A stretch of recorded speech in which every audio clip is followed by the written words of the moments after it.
2023년 겨울 새벽 4시 50분. 수미는 낡은 폴더폰 진동 소리에 잠에서 깼다. 침대 옆 탁자에 놓인 폰이 부르르 떨리고 있었다. 화면에 떠오른 번호는 효민병원 중환자실이었다. 수미의 심장이 쿵 내려앉았다. 손이 떨렸다. 이런 시간에 오는 전화는 늘 나쁜 소식이었다. 3년 동안 남편을 간병하면서 새벽 전화를 수없이 받았지만 오늘은 느낌이 달랐다. 여보세요? 수미의 목소리는 떨렸다. 보호자분, 환자분께서 방금 전 숨을 거두셨습니다. 간호사의 목소리는 차분했지만 수미의 귀에는 그 말이 천둥처럼 들렸다. 네, 뭐라고요? 수미는 다시 물었다. 믿고 싶지 않았다. 박노식 환자분께서 오전 4시 43분에 운명하셨습니다. 최대한 빨리 병원으로 와주시기 바랍니다. 전화가 끊어졌다. 수미는 폴더폰을 손에 쥔 채 그대로 얼어붙었다. 귓속에서 웅웅거리는 소리가 났다. 간호사의 목소리가 점점 멀어졌다. 3년 동안 폐암과 싸우던 남편 박노식, 74세 나이로 세상을 떠난 것이었다. 수미는 떨리는 손으로 옷을 주섬주섬 챙겨 입었다. 한겨울인데도 땀이 줄줄 흘렀다. 반지하 방을 나서며 수미는 아들 태호에게 전화를 걸었다. 한 번, 두 번, 세 번 신호가 갔다. 벨소리가 길게 울렸다. 네 번째 신호 끝에 드디어 전화가 연결됐다.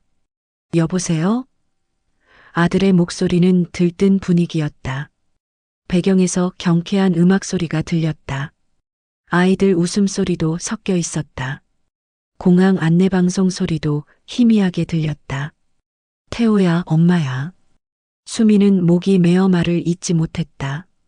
아버지가 방금. 엄마, 무슨 일이에요? 저희 지금 제주공항이에요. 비행기 타려고 게이트 앞에 있어요. 아버지가 돌아가셨어. 수미는 소리쳤다. 잠시 침묵이 흘렀다. 그리고 아들의 대답이 돌아왔다. 수미가 예상하지 못한 대답이었다. 엄마, 진짜요? 그런데 저희는 지금 비행기 타야 해요. 장인어른 칠순 여행이라고요. 며칠 있다가 갈게요. 뭐라고? 내 아버지가 돌아가셨는데 여행을 간다고? 수미는 믿을 수 없었다. 엄마, 제주도 왕복 비행기표만 사람당 50만 원씩 했어요. 취소하면 전액 날아가요. 그리고 호텔도 예약했고요. 엄마가 일단 처리하시면 되잖아요. 요즘은 장례식장에서 다 해주잖아요. 제가 내일 모레 올라갈게요. 수화기 너머 멀리서 며느리 지은의 목소리가 들렸다. 여보, 탑승 시작했대요. 빨리 안 가면 늦어요. 그리고 손주들의 목소리도 들렸다. 아빠, 빨리 가요. 제주도 가야 한다니까요. 엄마, 죄송한데 저 먼저 끊을게요. 탑승해야 돼서요. 나중에 전화 드릴게요. 뚝 전화가 끊어졌다. 수미는 떨어진 폴더폰을 주워들었다. 화면에는 통화 종료 0분 47초라는 글자만 차갑게 떠 있었다. 수미는 그 자리에 주저앉았다. 새벽 골목길은 고요했다. 가로등만 희미하게 길을 비추고 있었다. 수미는 일어서서 버스 정류장으로 향했다. 첫 차는 5시 30분이었다. 40분을 기다려야 했다. 추운 새벽 공기가 뼈를 파고들었다. 병원에 도착한 것은 6시 20분이었다. 수미는 중환자실 문을 열고 들어갔다. 남편은 하얀 천으로 덮여 있었다. 수미는 천천히 다가가 천을 걷어냈다. 남편의 얼굴은 평온했다. 더 이상 고통스러운 표정이 아니었다. 수미는 남편의 손을 잡았다. 손은 이미 차갑게 식어 있었다. 여보, 당신 장례식에 아들도 없어요. 우리 태호가 안 온대요. 제주도 여행 간대요. 수미는 남편의 손을 꼭 쥐었다. 눈물이 뺨을 타고 흘러내렸다. 평생 그 아이 뒷바라지하느라 당신은 새 옷 한 벌 못 사 입었잖아요. 겨울 외투도 10년 넘게 입었잖아요. 그런데 그 아이가 지금 가족여행을 간대요. 비행기표 아깝다고. 간호사가 조심스럽게 다가왔다. 보호자님, 죄송하지만 장례식장으로 모셔야 해요. 302호 빈소로 안내해 드리겠습니다. 다른 가족분들 연락하셨어요? 네, 연락했어요. 수미는 거짓말을 했다. 차마 아들이 제주도에 있다는 말을 할 수 없었다. 아들이 아버지 장례식을 마다하고 여행을 갔다는 말을 할 수 없었다. 수미는 남편과 함께 장례식장으로 내려갔다. 302호 빈소. 작은 방이었다. 영정 사진을 걸고 국화꽃을 놓았다. 아무도 없는 빈소. 수미 혼자였다. 병원 복도를 걸으며 수미는 생각했다. 이제 무엇을 위해 살아야 하나. 남편도 가고 아들도 떠났다. 혼자 남은 자신이 초라했다. 그날 밤 수미는 빈소 앞 의자에 앉아 밤을 지새웠다. 영정사진 속 남편은 환하게 웃고 있었다. 20년 전 찍은 사진이었다. 남편이 건강하던 시절, 함께 남산에 갔을 때 찍은 사진. 하지만 현실은 너무도 차갑고 쓸쓸했다. 새벽 5시 수미는 남편에게 속삭였다. 여보, 나 이제 어떻게 살아야 할까요? 당신 없이 어떻게 살아요? 아들도 나를 버렸는데. 효민병원 장례식장 302호. 빈소에는 조문객이 한 명도 없었다. 남편의 친구들은 대부분 세상을 떠났거나 연락이 끊긴 지 오래였다. 남편은 평생 과묵하게 살았다.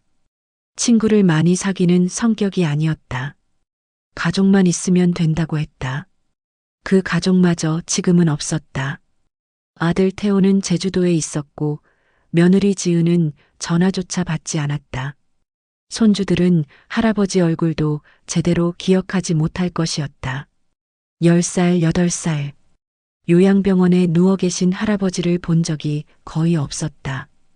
보호자분, 발인은 언제로 하시겠어요? 장례 지도사가 조심스럽게 물었다.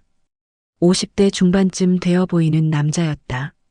그냥 내일 해주세요. 기다려봐야 아무도 안 와요.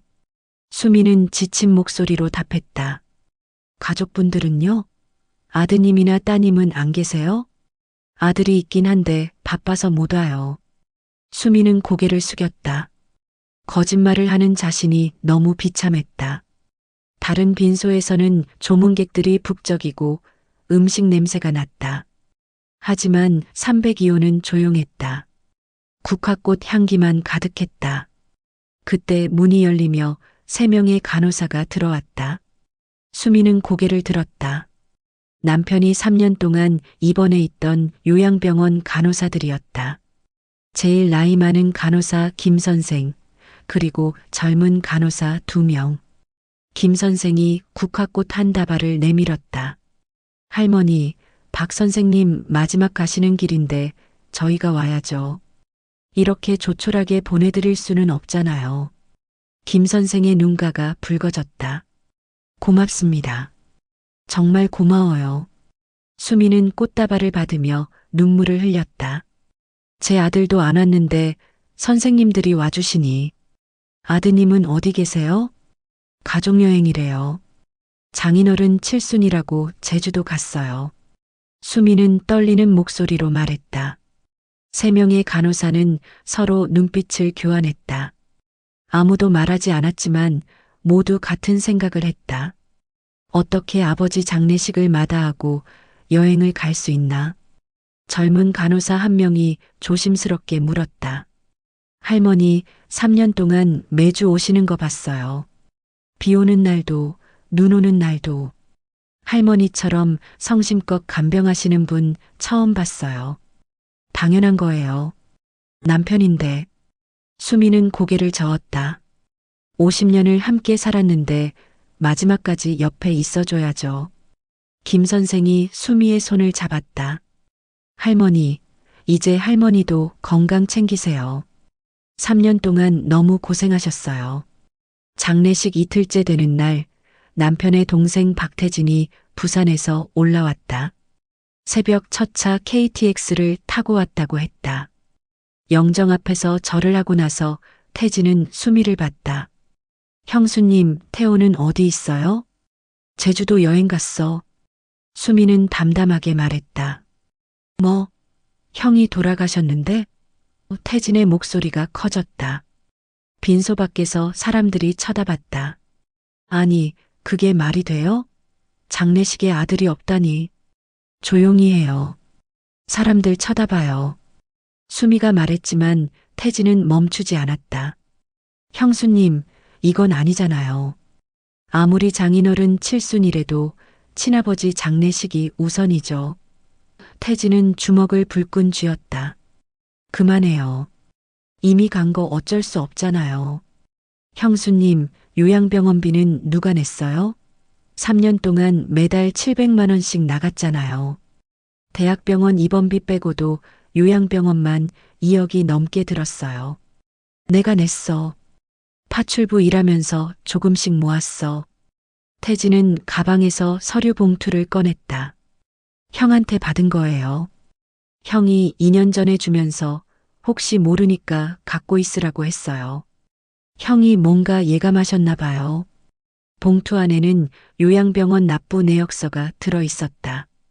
지난 10년간의 상세한 기록이었다. 날짜별, 항목별로 누가 얼마를 냈는지 정리되어 있었다. 수미 납부액 2억 1,300만 원. 태호 납부액 1,800만 원. 수미는 숨이 막혔다. 손이 부들부들 떨렸다.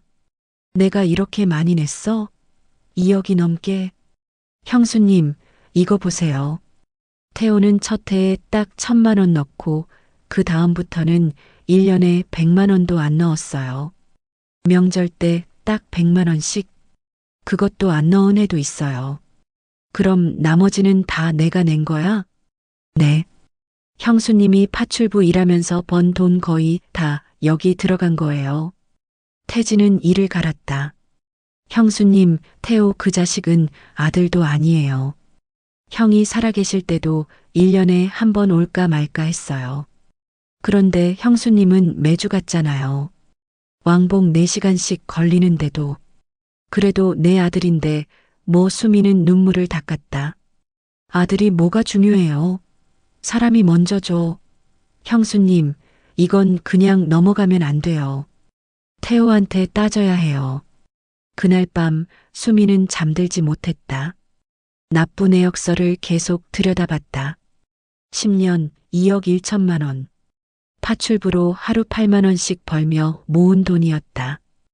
허리 아파도 참고 무릎 아파도 참고 모은 돈. 새벽 6시에 일어나 저녁 8시에 집에 돌아오는 생활을 10년 동안 했다. 주말도 없었다. 명절에만 쉬었다. 그렇게 모은 돈이 2억이 넘었다. 그런데 아들은 1천만 원도 안 냈다. 수미는 영정 사진을 바라봤다. 여보, 나 이제 바보처럼 안 살 거예요. 더 이상은 못 참아요. 아들이든 뭐든 잘못한 건 따져야죠. 장례식이 끝난 지 일주일 뒤 수미의 집으로 택배가 도착했다. 발신인은 효민병원 보험 정산팀이었다. 수미는 무슨 내용인지 궁금해하며 봉투를 뜯었다. 보험해지금 정산 안내라는 제목이 붙어 있었다. 수미는 고개를 갸웃했다. 보험? 남편이 보험을 들어뒀나?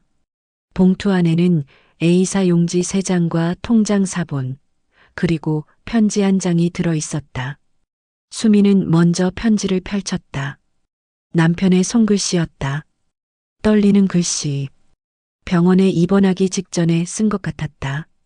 수미야, 이 편지를 읽을 때쯤이면 나는 이미 세상에 없을 거야. 미리 준비한 게 있어. 20년 전부터 당신 명의로 생명보험을 들어뒀어. 매달 200만 원씩 납입했어. 당신 몰래 야간 경비일을 더했어. 힘들었지만 당신이 편하게 살았으면 해서 참았어. 이 돈은 당신 명의로 되어 있어. 내가 먼저 가더라도 당신은 편하게 살아야 해. 태호한테 절대 주지 말고 당신 노후를 위해 써. 평생 고생만 시켜서 미안해. 당신과 함께한 50년이 내 인생에서 가장 행복한 시간이었어. 사랑해, 수미야. 수미는 편지를 읽으며 눈물을 흘렸다. 남편이 야간 경비 일을 더 했다는 걸 몰랐다. 낮에는 공장에서 일하고 밤에는 경비 일을 했다는 것이다. 그렇게 20년을 버틴 것이다. 수미는 통장 사본을 확인했다. 수령인 명의 이수미. 입금액 3억 2천만 원. 여보, 당신 이렇게까지 준비해뒀어요? 수미는 영정 사진을 꺼내 들었다. 나는 몰랐어요. 당신이 밤에도 일한 줄.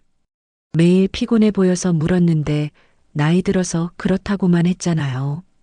그게 일 때문이었어요? 수미는 며칠 동안 고민했다. 이 돈을 어떻게 써야 할까? 남편의 편지에는 태호한테 주지 말라고 했다. 하지만 그래도 아들이었다. 피는 물보다 진하다고 했다. 수미는 태호에게 전화를 걸까 말까 망설였다. 그런데 3일 뒤 아들 태호에게서 먼저 전화가 왔다. 엄마, 장례 잘 끝났죠? 제주도에서 돌아왔어요. 못 가서 죄송해요. 그래, 어제 끝났어. 수미는 담담하게 답했다. 엄마, 그런데 아버지 보험금 나왔다면서요? 어떻게 알았어? 수미는 깜짝 놀랐다. 병원에서 연락 왔어요. 보험 수령 관련해서 가족 확인차 전화 왔거든요. 수령인이 엄마 명의라고 하던데 얼마 나왔어요? 왜 그걸 물어보니? 엄마 혼자 관리하기 힘드시잖아요. 요즘 보이스피싱도 많고 사기꾼도 많아요. 내가 대신 운영해 드릴게요. 요즘 부동산 투자 공부 많이 했어요. 좋은 건물 하나 사면 매달 임대료 나와요. 엄마 이름으로는 세금 많이 내요. 내 이름으로 하면 절세 방법 많아요. 수미는 잠시 망설였다. 편지에는 태호한테 주지 말라고 했지만 그래도 아들이었다. 게다가 요즘 보이스피싱이 정말 많다고 뉴스에서 봤다. 자신은 금융 지식이 없었다. 통장 관리도 제대로 못했다. 아들이 도와주겠다는데 거절할 이유가 없었다. 그래, 그럼 내가 알아서 해라. 하지만 생활비는 꼬박꼬박 줘야 해. 나 혼자 살기도 빠듯하거든. 당연하죠. 엄마, 제가 효도할게요. 매달 200만 원씩 드릴게요. 지금 받는 거보다 훨씬 많죠? 임대료 수익 나오면 더 드릴 수도 있어요. 수미는 안도의 한숨을 쉬었다. 아들이 이렇게 챙겨주니 든든했다. 태호야, 그럼 내일 은행 같이 갈까? 네, 엄마. 내일 10시에 만나요. 통장이랑 도장 챙겨오세요. 그날 밤 수미는 남편 영정 앞에 앉았다. 여보, 태호가 도와주겠대요. 그 아이도 이제 철이 든 것 같아요. 당신 걱정 말고 편히 쉬세요. 다음 날 수미는 태호와 함께 은행에 갔다. 창구 직원이 확인 절차를 진행했다. 이수미님, 본인명의 계좌에서 박태호님 계좌로 3억 2천만 원 전액 이체하시는 게 맞으신가요? 네, 맞아요. 수미는 고개를 끄덕였다. 큰 금액인데 확실하신가요? 혹시 강요당하시는 건 아니죠? 아니에요. 제 아들이에요. 제가 관리하기 힘들어서 아들한테 맡기는 거예요. 알겠습니다. 서명해 주세요. 수미는 떨리는 손으로 서명했다. 그 한 번의 서명이 그녀의 인생을 송두리째 바꿔놓을 줄은 그때는 몰랐다. 이체가 완료됐다. 수미명의 통장 잔액은 영원이 되었다. 태호는 환하게 웃었다. 엄마, 제가 잘 굴려서 매달 꼬박꼬박 드릴게요. 걱정 마세요. 은행을 나서며 태호는 며느리 지은에게 문자를 보냈다. 여보, 드디어 됐어. 3억 2천 다 받았어. 이제 건물 올릴 수 있어. 강남 땅 계약 진행해. 1년이 지났다. 태호는 약속대로 매달 200만 원을 보내왔다. 하지만 그게 전부였다. 수미는 여전히 반지하에서 살았다. 월세 70만 원, 공과금 30만 원, 식비 80만 원. 나머지 20만 원으로 병원비와 생활비를 감당해야 했다. 수미는 여전히 파출부 일을 했다. 무릎이 아파도 허리가 시려도 일을 해야 했다. 200만 원만으로는 살 수 없었다. 태호야, 생활비 좀 더 올려줄 수 없니? 요즘 물가가 너무 올랐어. 수미가 전화로 말했다. 엄마, 지금 건물 유지비 나가는 거 많아요. 세금도 내야 하고요. 조금만 기다리세요. 임대료 수익 안정되면 더 드릴게요. 그래, 알았어. 수미는 전화를 끊었다. 하지만 임대료 수익이 안정됐다는 말은 없었다. 어느 날 저녁 수미는 TV를 보다가 뉴스 화면에 눈에 익은 건물이 비쳤다. 경제 뉴스 코너였다. 강남 신축 상가 한 달 임대료만 9천만 원. 웨딩홀 업계 주목. 리포터가 건물 앞에 서 있었다. 15층짜리 유리 건물. 햇빛을 받아 반짝이고 있었다. 수미는 화면을 자세히 봤다. 건물 외벽에 큼지막한 간판이 붙어 있었다. 윤앤드박 웨딩홀. 며느리의 성과 아들의 성이었다. 수미는 가슴이 철렁 내려앉았다. 리모컨을 떨어뜨렸다. 저게 우리 돈으로 지은 거야? 다음 날 수미는 친구 미선에게 전화를 걸었다. 미선아, 나 강남역 근처 좀 가보려고 하는데 같이 가줄래? 갑자기 왜? 무슨 일 있어? 그냥 확인하고 싶은 게 있어. 너 스마트폰 있지? 주소 검색 좀 도와줘. 두 사람은 강남역 3번 출구 앞에서 만났다. 미선이 스마트폰으로 윤앤드박 웨딩홀을 검색했다. 여기네. 논현동 쪽이야. 10분 정도 걸어가면 돼. 수미는 미선과 함께 걸었다. 겨울바람이 차갑게 불었다. 10분쯤 걸었을까 15층짜리 유리 건물이 나타났다.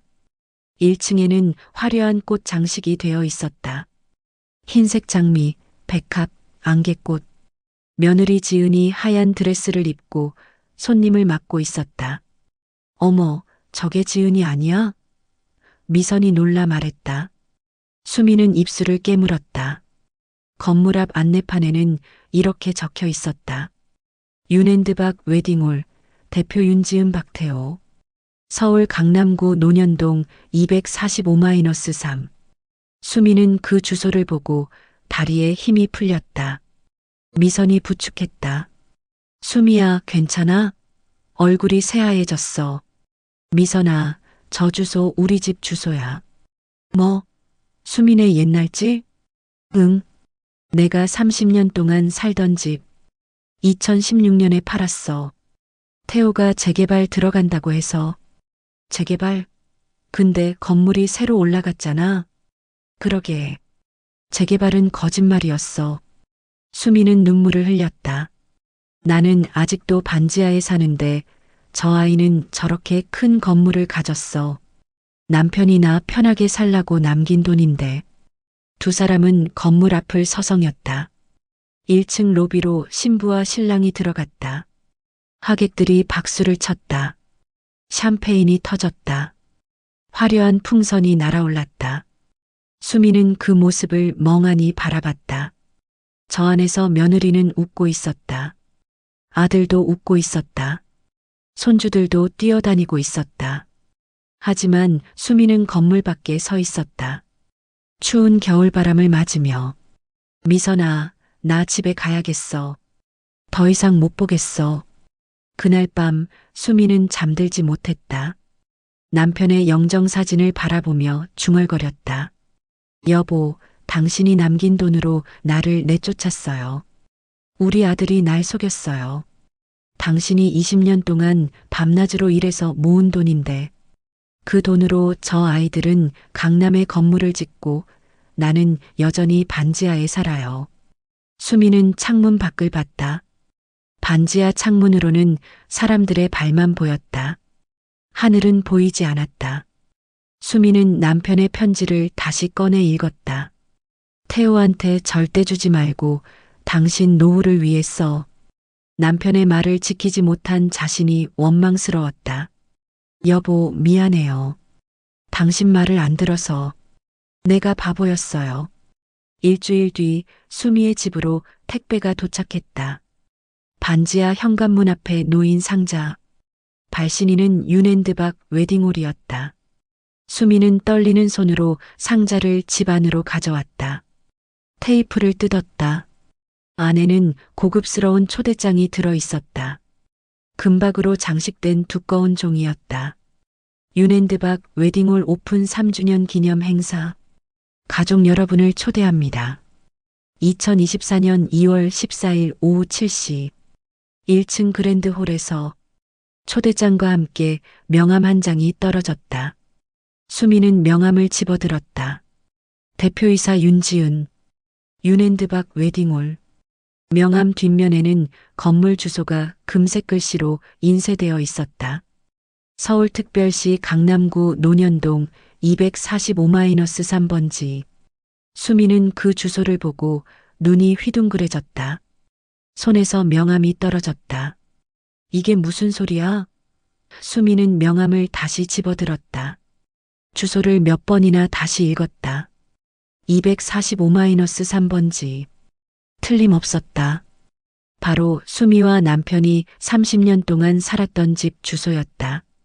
1986년에 전세로 들어가서 1995년에 빚을 내서 산 집. 남편과 함께 벽돌 한 장 한 장 쌓듯이 빚을 갚아나간 집. 태호가 그 집에서 태어나고 자란 집. 수미는 2016년 아들의 권유로 그 집을 팔았다. 아들이 말했다. 엄마, 여기 재개발 들어가요. 지금 팔면 20억 받아요. 재개발되면 5년은 기다려야 하고 그동안 다른데 전세 살아야 해요.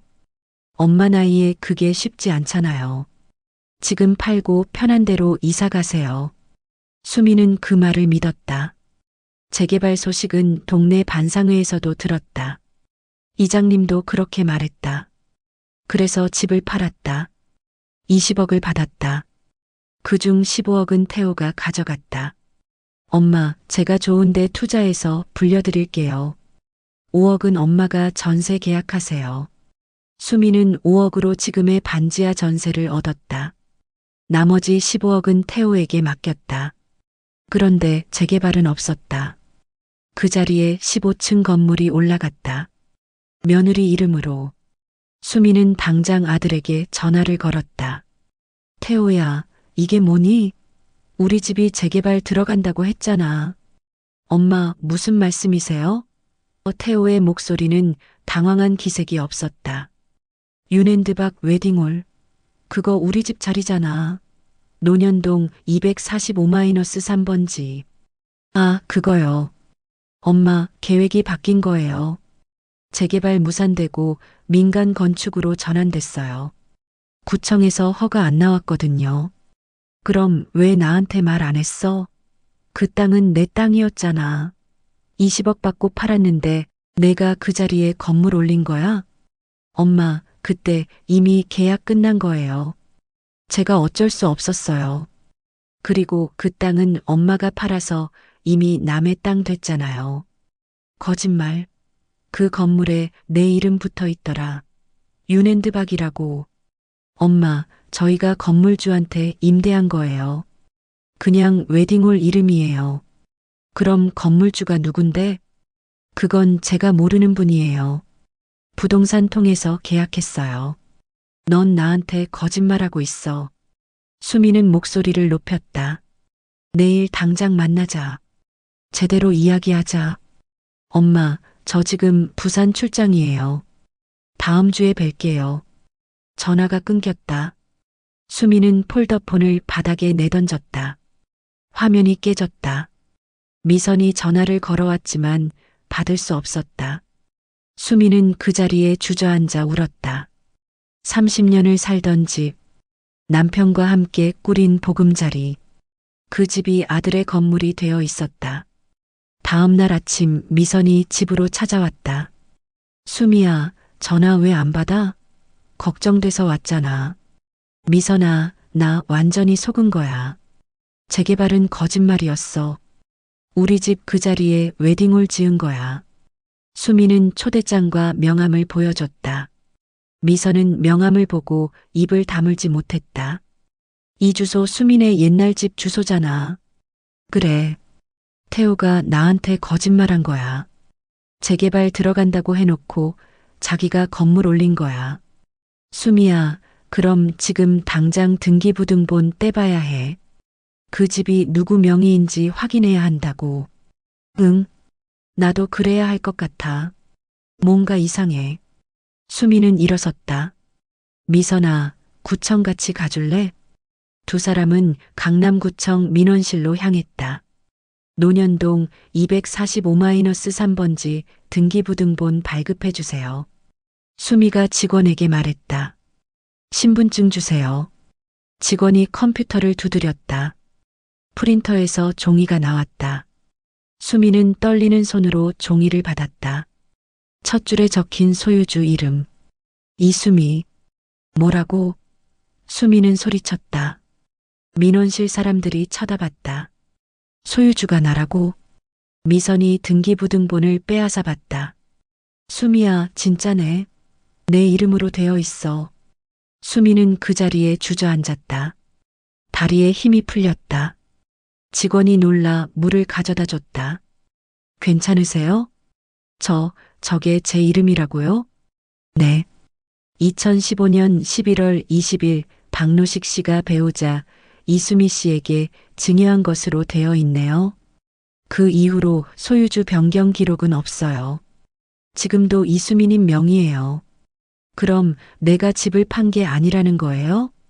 증여 이후 매매 기록이 없네요. 혹시 다른 방법으로 처리하신 건 아니에요? 수미는 숨이 막혔다. 남편이 돌아가기 1년 전 미리 자신의 명의로 바꿔놓은 것이었다. 남편은 알고 있었다. 자신이 오래 살지 못한다는 것을. 그래서 아내 이름으로 모든 것을 남겨둔 것이었다. 하지만 수미는 그 사실을 몰랐다. 아들이 집을 팔았다고 했을 때 자신의 이름으로 되어 있는 줄 몰랐다. 그런데 건물은 언제 올라간 거예요? 미선이 물었다. 2017년 착공해서 2019년 완공됐네요. 건축주는 이수미님으로 되어 있어요. 뭐, 내가 건축주라고? 수미는 믿을 수 없었다. 제가 건축주라는 게 무슨 소리예요? 수미는 다시 물었다. 민원실 직원이 화면을 보여줬다. 건축 허가증에는 분명히 건축주 이수미라고 적혀 있었다. 혹시 본인 도장 어디 맡기신 적 있으세요? 아들한테 은행 업무 맡긴다고 도장이랑 인감증명서 준 적 있어요. 수미는 그제야 깨달았다. 아들이 자신의 이름으로 건축 허가를 받은 것이었다. 그럼 이 건물은 제 건물이라는 거예요? 네, 법적으로는 그렇습니다. 하지만 실제 운영은 다른 분이 하실 수도 있죠. 미선이 수미를 부축했다. 일단 나가자. 여기서 이러면 안 돼. 두 사람은 구청 밖으로 나왔다. 수미는 벤치에 앉아 한참을 멍하니 있었다. 미선아, 이게 무슨 일이야? 내 이름으로 건물이 올라갔는데 나는 모르고 있었어. 수미야, 이건 사기야. 당장 경찰에 신고해야 해. 경찰? 아들을 신고한다고? 아들이고 뭐고, 이건 범죄야. 내 이름 도용해서 건물 짓고 임대료 다 가로챈 거잖아. 임대료? 수미는 고개를 들었다. 임대료가 나온다고? 당연하지. 웨딩홀이면 임대료 엄청날 거야. 당장 관리사무소 가서 확인해 봐야 해. 수미는 일어섰다. 가자. 지금 당장. 두 사람은 다시 논현동으로 향했다. 15층 건물 2층에 관리사무소가 있었다. 실례지만 이 건물 임대료 관련해서 문의드리려고요. 무슨 용건이세요? 관리소장이 물었다. 저 이 건물 소유주예요. 이수미입니다. 수미는 신분증을 내밀었다. 관리소장은 깜짝 놀라 일어섰다. 아, 소유주님이시군요. 처음 뵙겠습니다. 그동안 박태호 씨만 오셨는데 제 아들이에요. 그런데 제가 임대료를 한 번도 받아본 적이 없어서요. 얼마나 나오는지 확인하고 싶어요. 관리소장은 컴퓨터를 켰다. 잠시만요. 엑셀 파일을 열었다. 2019년 완공 이후 현재까지 월 평균 임대료는 9천만 원입니다. 1층 웨딩홀, 27층 사무실, 815층 주거용으로 임대 중입니다. 9천만 원? 수미는 귀를 의심했다. 한 달에요? 네. 웨딩홀이 제일 크죠. 월 5천만 원입니다. 나머지 층도 전부 임대됐어요. 그 돈은 어디로 가요? 박태호 씨 계좌로 전액 입금되고 있습니다. 소유주님의 위임으로 대리 관리 중이라고 기록되어 있는데요. 수미는 계산기를 두드렸다. 9천만 원 곱하기 12개월 곱하기 5년. 54억 원. 수미의 손이 떨렸다. 제가 위임한 적 없어요. 네. 그럼 이 서류는 뭐죠? 관리소장이 파일 캐비닛을 열었다. 두꺼운 파일을 꺼내 책상에 놓았다. 부동산 관리 위임장. 맨 아래 서명란에는 이수미라고 적혀 있었다. 날짜는 2019년 3월 15일. 하지만 그 글씨는 수미의 글씨가 아니었다. 수미는 항상 한글 이름을 또박또박 쓴다. 그런데 서류의 글씨는 흘려 쓴 글씨였다. 이거 내 서명 아니에요. 수미는 소리쳤다. 이건 위조예요. 관리소장은 당황했다. 그럼 큰일인데요. 이건 사문서 위조입니다. 경찰에 신고하셔야 해요. 미선이 서류를 사진으로 찍었다. 증거 확보했어. 수미야, 이거 가지고 경찰서 가자. 수미는 서류를 들고 밖으로 나왔다. 다리가 후들거렸다. 1층 로비를 지나는데 며느리 지은이 신부와 이야기하고 있었다. 환하게 웃는 얼굴. 수미는 그 모습을 보고 분노가 치밀었다. 하지만 참았다. 지금은 증거를 모아야 할 때였다. 건물 밖으로 나와 수미는 미선에게 말했다. 미선아, 나 지금 당장 만나야겠어. 변호사. 내가 아는 변호사 있어. 친구 아들인데 요즘 잘 나가는 변호사래. 전화해 볼게. 1시간 뒤 두 사람은 법무법인 정의 사무실에 있었다. 최민호 변호사가 서류를 펼쳐놓고 꼼꼼히 살폈다. 등기부등본, 위임장, 임대료 입금 내역, 건축 허가증, 모든 것을 확인했다. 10분 뒤 민호가 입을 열었다. 어머님, 이건 명백한 횡령입니다. 그리고 사문서 위조죄도 해당됩니다. 형사처벌 대상이에요. 아들인데 고소해도 되나요? 수미는 떨리는 목소리로 물었다. 어머님, 아드님은 5년 동안 54억이 넘는 돈을 가로챘어요. 게다가 보험금 3억도 있죠? 합치면 57억입니다. 이건 가족 간의 문제가 아니라 중대한 범죄예요. 그럼 어떻게 해야 하나요? 일단 내용 증명을 보내야 해요. 7일 내에 건물 관리권을 반환하고 임대료 전액을 돌려주라고 통보하는 겁니다. 만약 응하지 않으면 형사고소와 민사소송을 동시에 진행합니다. 수미는 한참을 고민했다. 평생 아들을 위해 살았다. 아들 대학 등록금, 결혼 자금, 집장만 자금 모두 수미가 됐다. 파출부 일하면서 허리 휘어지도록 일했다. 그런 아들이 이제는 자신을 배신했다. 변호사님, 제가 고소하면 아들이 감옥 가나요? 가능성이 높습니다. 횡령액이 크고 위조까지 있어서요. 최소 5년은 각오해야 해요. 집행유예 받아도 3년입니다. 수미는 눈을 감았다. 남편의 얼굴이 떠올랐다. 편지의 마지막 문장이 생각났다. 태호한테 주지 말고 당신 노후를 위해 써. 남편은 이미 알고 있었던 것이다. 아들을 믿으면 안 된다는 것을. 여보, 내가 제대로 하는 거 맞지? 수미는 속으로 중얼거렸다. 그리고 눈을 떴다. 변호사님, 진행해 주세요. 잘 결정하셨습니다. 지금부터 어머님 인생 다시 시작하는 겁니다. 어머님이 당하신 일을 바로잡겠습니다. 일주일 뒤 내용 증명이 발송됐다. 최민호 변호사가 직접 작성한 문서였다. 비읍태호 귀하. 귀하는 2019년부터 현재까지 이수미 소유 건물의 임대료를 무단으로 가로챘습니다. 7일 내 부동산 관리권 반환 및 임대료 전액 54억 원을 반환하지 않을 시 횡령죄 및 사문서 위조죄로 형사고소 및 민사소송을 진행할 것을 통보합니다. 내용 증명이 태호에게 도착한 것은 월요일 오전이었다. 우체국 기록에 수령 완료라고 찍혔다. 오후 3시 태호에게서 전화가 왔다.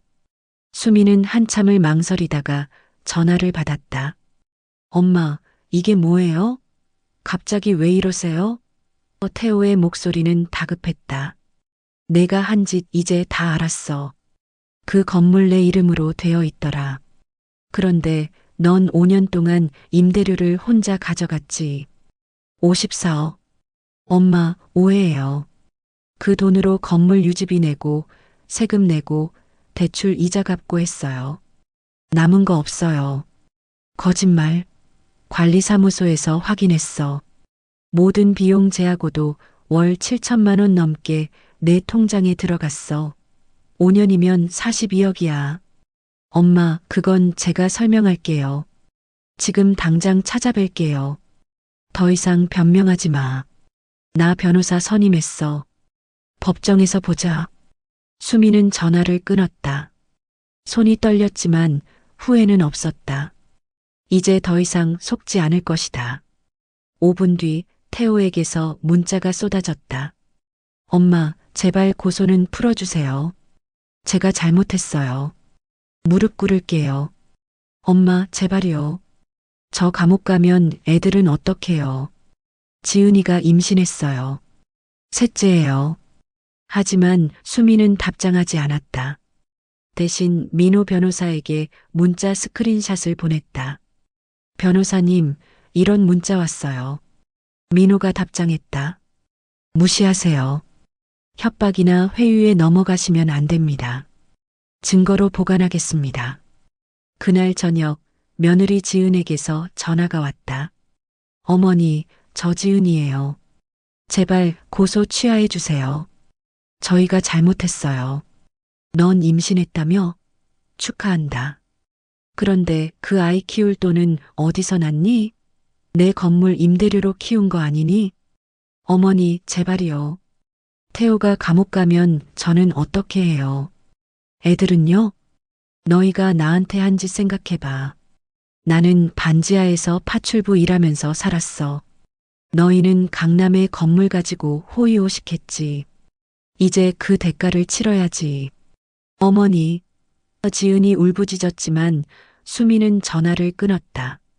그날 밤 수미는 남편 영정 앞에 앉았다. 여보, 내가 우리 아들 법정에 세울 거예요. 마음이 아프지만 이게 맞는 것 같아요. 당신이 남긴 뜻, 이제 제대로 지킬게요.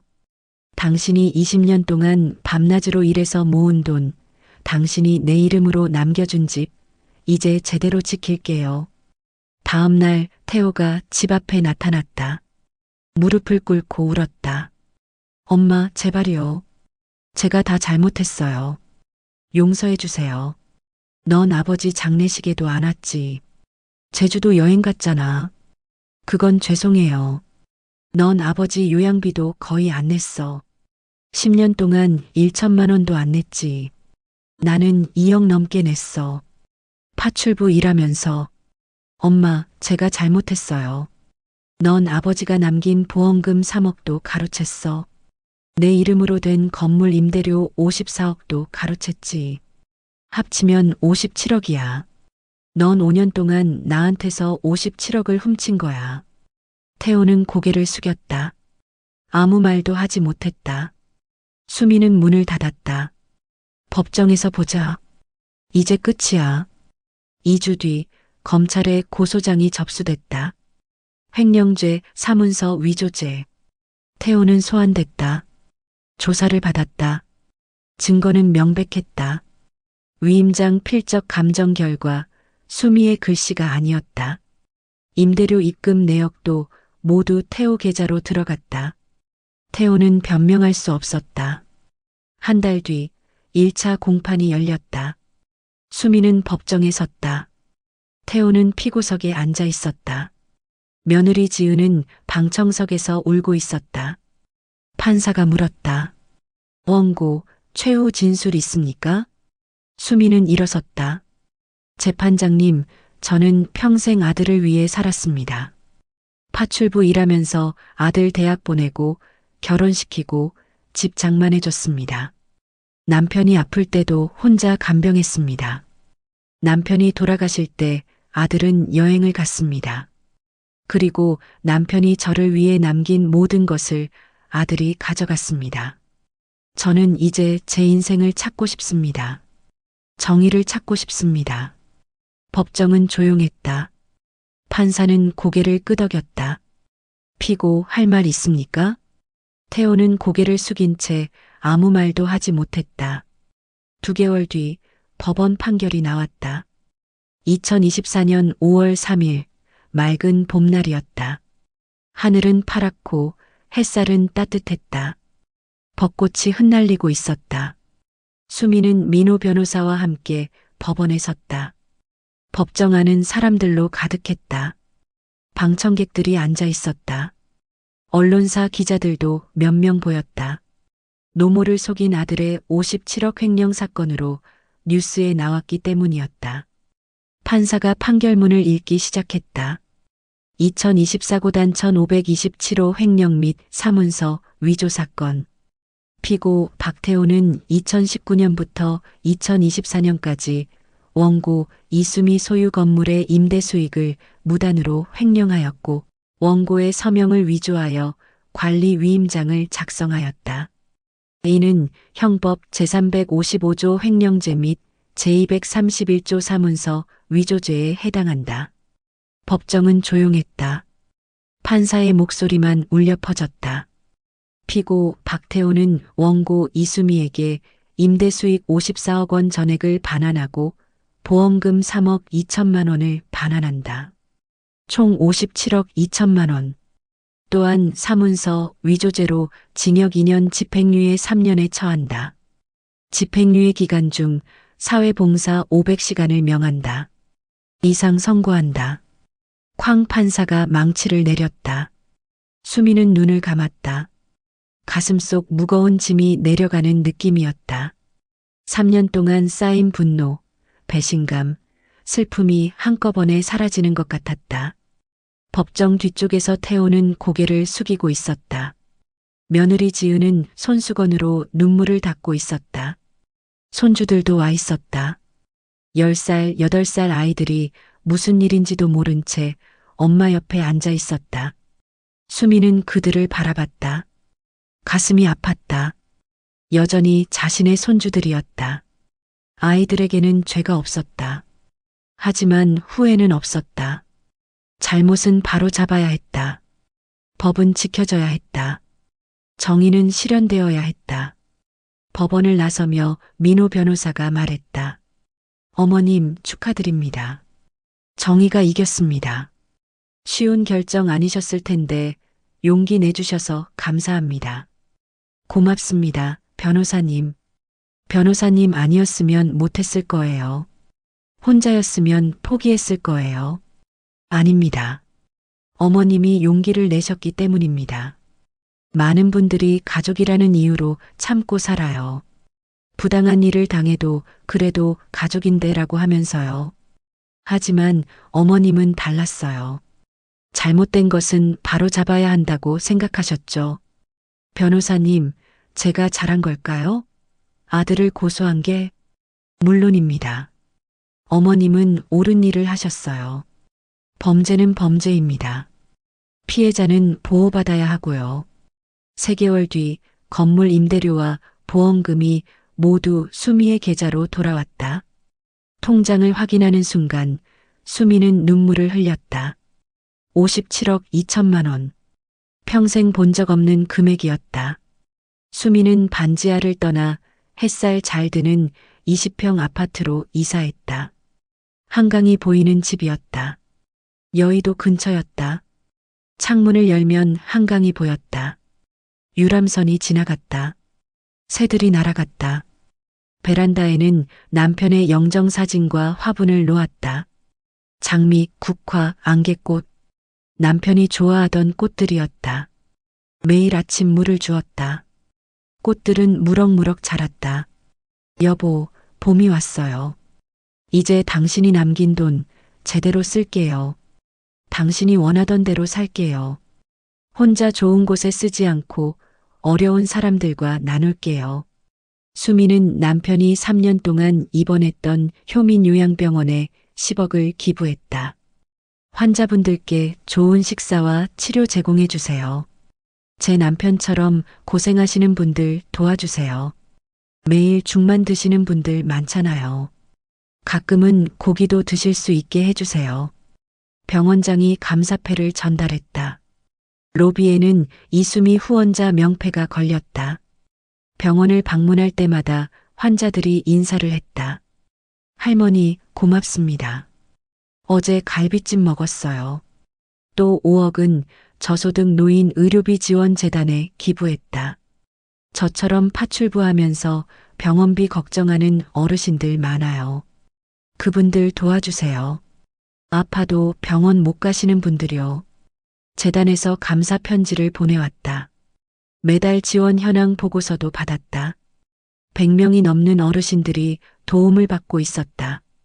수미는 이제 일을 하지 않아도 됐다. 허리도 아프지 않았다. 무릎도 시리지 않았다. 매일 아침 한강변을 산책했다. 하지만 월요일과 수요일에는 여전히 동네 경로당에서 봉사를 했다. 집에만 있으면 심심해서요. 일하는 게 좋아요. 어르신들 도와드리는 게 보람 있어요. 점심 준비하고 설거지하고 이야기 들어드리고. 어느 봄날 오후 수미는 베란다에서 차를 마시고 있었다. 창문 너머로 벚꽃이 흩날렸다. 한강 위로 햇살이 반짝였다. 유람선이 지나갔다. 따뜻한 봄바람이 불어왔다. 수미는 남편 사진을 쓰다듬었다. 여보, 우리 70년 만에 처음으로 제대로 된 집에서 사네요. 한강도 보이고 햇살도 잘 들어와요. 아침마다 새들이 지저귀는 소리 들려요. 당신 평생 나한테 미안하다고 했잖아요. 좋은 집 못 사줘서, 여행 못 가서, 좋은 옷 못 사줘서. 이제 미안해하지 마세요. 당신 덕분에 나 이렇게 잘 살아요. 당신이 남겨준 집, 당신이 모은 돈, 이제 제대로 쓰고 있어요. 그때 초인종이 울렸다. 문을 열자 택배기사가 상자를 건넸다.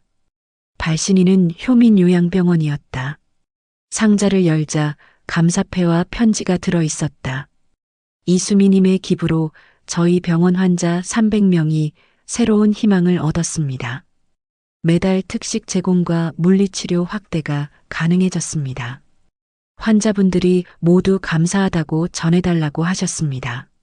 진심으로 감사드립니다. 수미는 눈시울이 붉어졌다. 하지만 이번에는 슬픈 눈물이 아니었다. 따뜻한 눈물이었다. 기쁜 눈물이었다. 누군가를 도울 수 있다는 것. 남편이 남긴 돈을 좋은 곳에 쓸 수 있다는 것. 그것이 진정한 행복이었다. 저녁 햇살이 창문을 비쳤다. 수미는 베란다에 서서 하늘을 올려다봤다. 구름 사이로 햇빛이 쏟아졌다. 하늘은 파랗고 맑았다. 저 멀리 비행기가 지나갔다. 여보, 이제 나답게 살 거예요. 당신 옆에서 당신이 자랑스러워할 사람으로 살게요. 어려운 사람 돕고 의미 있게 살게요. 혼자만 잘 살지 않고 나눌 거예요. 그날 밤 수미는 오랜만에 편안하게 잠들었다. 더 이상 돈 걱정도 아들 걱정도 내일 걱정도 하지 않았다. 자신을 위해 사는 삶, 남을 돕는 삶, 의미 있는 삶. 그것이 남편이 진짜 원했던 것이었다. 봄은 이제 시작이었다. 수미의 새로운 인생도 이제 시작이었다. 70세, 아직 늦지 않았다. 이제부터가 진짜 인생이었다.